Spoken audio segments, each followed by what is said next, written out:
भिवंडी तालुक्यातील कोपर गावामध्ये अखंड हरिनाम सप्ताह ग्रंथराज ज्ञानेश्वरी पारायण कार्तिकी सोहळा मोठ्या आनंदात जय गणेश हनुमान मंदिर परिसरात साजरा करण्यात आला। या 3.5 दिवसीय अखंड हरिनाम सप्ताहामध्ये कोपरगावातील ग्रामस्थांनी मोठ्या संख्येने आपली उपस्थिती लावली। तर या कोपरगावच्या सप्ताहामध्ये विविध धार्मिक कार्यक्रमांचे आयोजन करण्यात आले होते। या कार्यक्रमात पंचक्रोशीतील ग्रामस्थांनी आपली उपस्थिती देखील लावली। कोपरगावच्या अखंड हरिनाम सप्ताह सोहळ्यानिमित्त कालाच्या कीर्तनात पंचक्रोशीतील ग्रामस्थांनी आपली उपस्थिती लावत कीर्तनाचा आनंद घेतला। विशेष म्हणजे जिल्हा परिषद शाळा कोपर येथील शालेय विद्यार्थ्यांनी देखील उपस्थित राहून कीर्तन श्रवण केले। तर चला पाहूया यावेळी श्री जगद्गुरु तुकाराम महाराज वारकरी संप्रदाय कोपर आयोजित अखंड हरिनाम सप्ताह ग्रंथराज ज्ञानेश्वरी पारायण कार्तिकी सोहळा मोठ्या आनंदात साजरा झाला असून कोपर गावातील ग्रामस्थांनी देखील उत्तम प्रकारे या कार्यक्रमात सहकार्य केले आहे। आणि त्या ठिकाणी जीवन कमी पडेल बरं का, एवढं देवाचं चरित्र आगाध आहे। मग एवढं आपल्याला गायचंय का? महाराज म्हटले अजिबात नाही, एवढं नाही गायचं। मग नेमकं किती गावं? आमच्या संतांनी काही नियम घालून दिलेला आहे।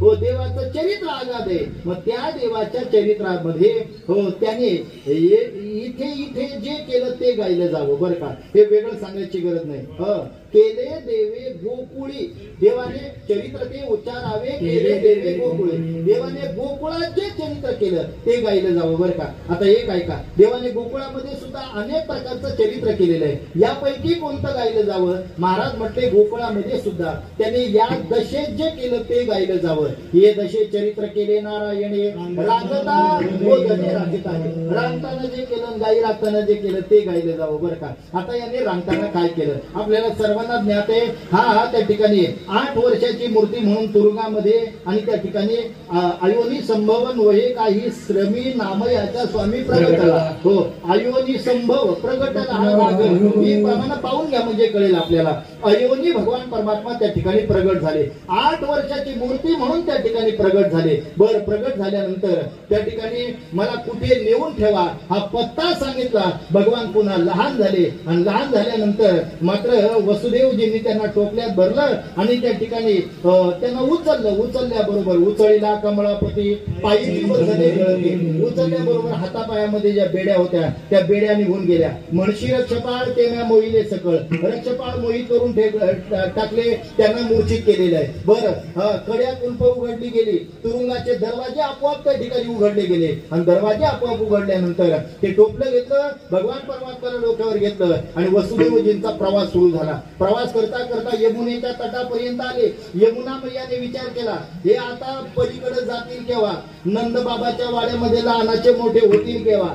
चोऱ्या माऱ्या करतील केव्हा?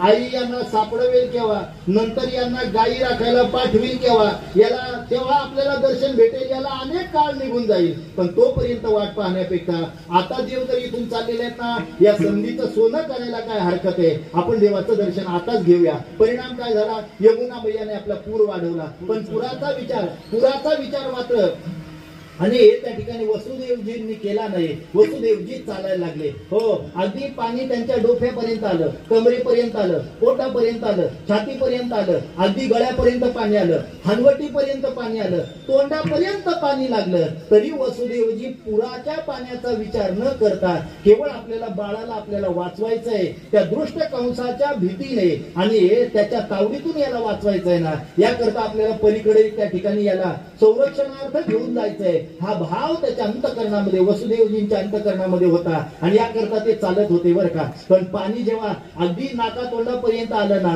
टोपलीतल्या देवाने विचार केला, इथून पुढे जर पाणी वाढवायच्या भानगडीत पडलो तर म्हातारं मेल्याशिवाय राहणार नाही। यापेक्षा देवाने काय केलं, आपला वाम चरण म्हणजे डावा पाय बाहेर काढला, यमुना मैयाच्या पात्रामध्ये पाण्यामध्ये तो बुडवला। पुढं चालला आचाट, त्याची लावलेला मंगुष्ट त्याला अख्खा लावला। तो यमुना मैयाला दर्शन मिळालं, दर्शनाने ती तृप्त झाली। आता तिने आणि पूर उसरवला आणि त्या ठिकाणी जाण्याकरता वाट तयार करून दिलेली आहे। पलीकडे गेले, जड अंतकरणाने देवाला तिथं नंद बाबाच्या वाड्यामध्ये ठेवलं। आताच तिथं आणि त्या ठिकाणी योग मायेने जन्म घेतलेला होता, त्या योग मायेला उचललं आणि भगवान परमात्म्याला तिथं ठेवून हो वसुदेवजी पुन्हा त्या ठिकाणी माघारी तुरुंगामध्ये आलेले आहेत बरं का। आता लक्षात घ्या, तुरुंगामध्ये आल्याबरोबर परिणाम काय झाला हो आल्या आल्या त्या कार्टीने त्या मायेने रडायला सुरुवात केली. रडे माया करी आकांत नामा म्हणे उठले दूत.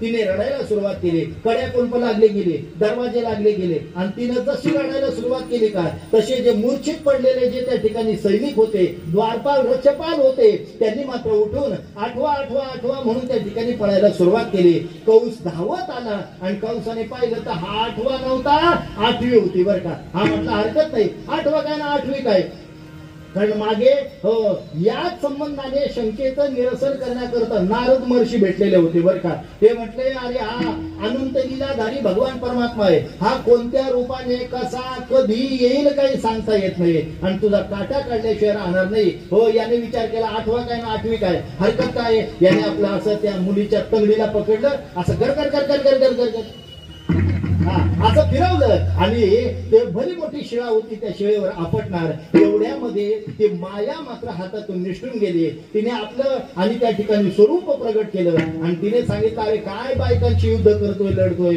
हो ऐक, तू मला मारण्याचा प्रयत्न करतोय पण तुला मारणारा माझ्या अगोदर त्या ठिकाणी जन्माला आलेला आहे. तुझं लागी वधी मजा आली, तुझ्या तो माझ्या अगोदर त्या ठिकाणी आलेला आहे बरं का. असा विचार तिने त्या ठिकाणी सांगितला आणि मग तेवढ्या परिसरामध्ये जेवढी जेवढी आता जन्माला आलेली बाळ आहेत ना यांना मारण्याकरता खऱ्या अर्थाने या कंसाने प्रयत्न केले. बर हा आता कृष्ण भगवान परमात्म्याला मारण्याकरता काय काय प्रयत्न केले. पहिल्यांदा पुतना मावशी पाठवली बर का. भगवान परमात्म्याने तिला स्थूल देहाने मारलं पण सूक्ष्म देहाने मात्र तिला सायुज्य नावाचं पद देऊन टाकलं. ज्ञानोबर आहे त्याचा विचार मांडतायत. तो आज संकादिकाचे निमाने सायुज्य सौर सुधी धला पुतने जे विषाची स्तनपाने मारू आली. हो ती स्तनामध्ये विष भरून देवाला मारण्याकरता आली पण देवाने सायुज्य नावाचं पद मात्र तिला त्या ठिकाणी देऊ केलं. हो भगवान परमात्म्याने तिला त्या ठिकाणी मारलं. यानंतर महाबळ नावाचा दैत्य आला. देवाने त्या ठिकाणी आणि त्याची तो दैत्य होता पण मात्र तो ब्राह्मण वेशामध्ये आलेला होता. याकरता देवाने त्याला मारलं नाही पण त्याची विटंबना केली बर का. विटंबिला भट दिला पाठीवरी पाठ जानवे तुटले पंचांग फाटले धोतर गळाले डुंगनाचे ही अवस्था त्याची त्या ठिकाणी करून टाकली.